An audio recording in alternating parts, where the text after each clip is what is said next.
Ayan. Ang tagal natin hindi nakapasyal sa farm. Sobra. Oo eh. Ayan. So ito na tayo. Dito naman tayo. At tayo mag-inspect. Ang daming bunga ng patola at upo. Wow. Wow talaga. May ginapangan kasi sila eh. Oh. May ginagapangan sila kaya sila dumami oh. Tsaka na-sprayan eh. Wow, nice naman. Nice, very nice. So, kamustahin natin ang ating mga tanim. Kailangan po nating magdilig. Aba, ang ating siling labuyo. Papaldo tayo sa siling labuyo. Yung papaya po natin, medyo nag-crossbreed siya. Iba na po ang bunga ng ating papaya ngayon.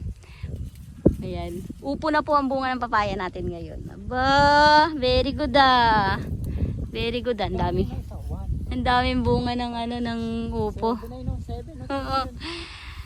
Ang dami. Sayang sana umabot sa Sabado no. Meron tayong ano. So, ito na yung ating update sa ating first block. First block na tataniman na natin. Adi. So, nataniman na namin yung nataniman na namin yung buti na pa. Talian mo na rin pala to. Good. Akala ko hindi mo pa napatanay patalian eh. So ayan na siya. Gumagapang na yung ating first block, ampalaya. So 'di ba? Ito yung una nating batch dito sa first block ng ampalaya. Ito yung nabuhay. At ayan. Na-replenish na natin yung lupa. Nalagyan natin ng micronutrients. Kasi nga nag-ulit tayo ng ano eh. Nag-ulit tayo ng tanim. Sa tutusin hindi dapat ganun pero sayang kasi yung time and in between pala ng ating ampalaya meron tayong nakatanim na siling labuyo. So yan, ang dami nito. Ilang tray ang siling labuyo natin? 2, 3 6 na tray yung siling labuyo natin. So mas magandang meron tayong sili kasi alam niyo naman bigla na lang biglang bubulusok ang presyo ng sili. So mas magandang meron. Ayan, very good. Gumapang na po ang ating sitaw.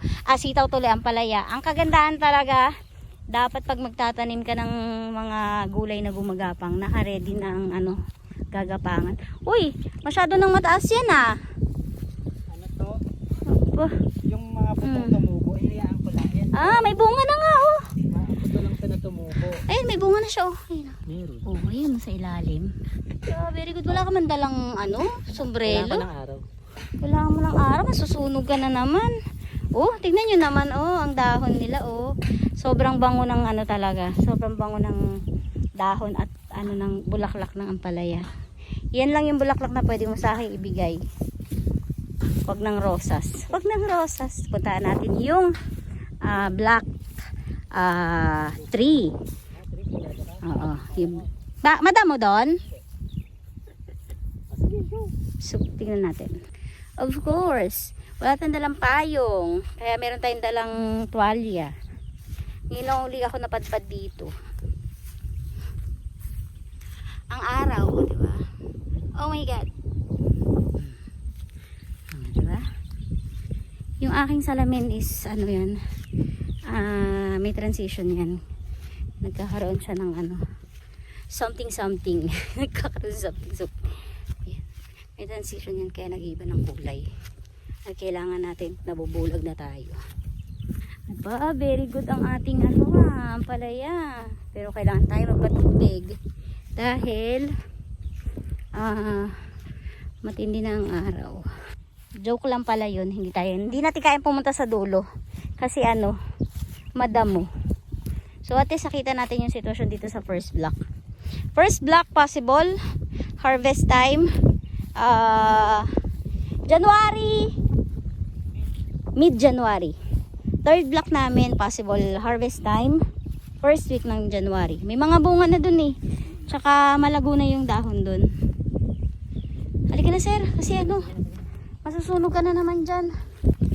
Halika na. Let's go home na. Kasi mainit na masyado. Ayan. Bigyan ko lang kayo ng update tungkol sa aming ampalaya journey. Ayan. medyo bumaba na. Actually, bumaba na pala yung presyo ng ampalaya. But not bad pa din. Kasi nga, dumami na yung supplies ng gulay. So, puno na yung mga palengke na naman ngayon. Pero okay lang yun. Ganun talaga. Natikman naman natin yung magandang presyo nung nakaraan. Kasi nag-stick siya sa 100 plus.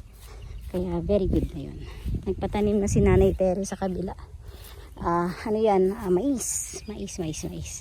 Nakakatuwa, ang daming, sorry. Ang dami nating upo. Ang init naman.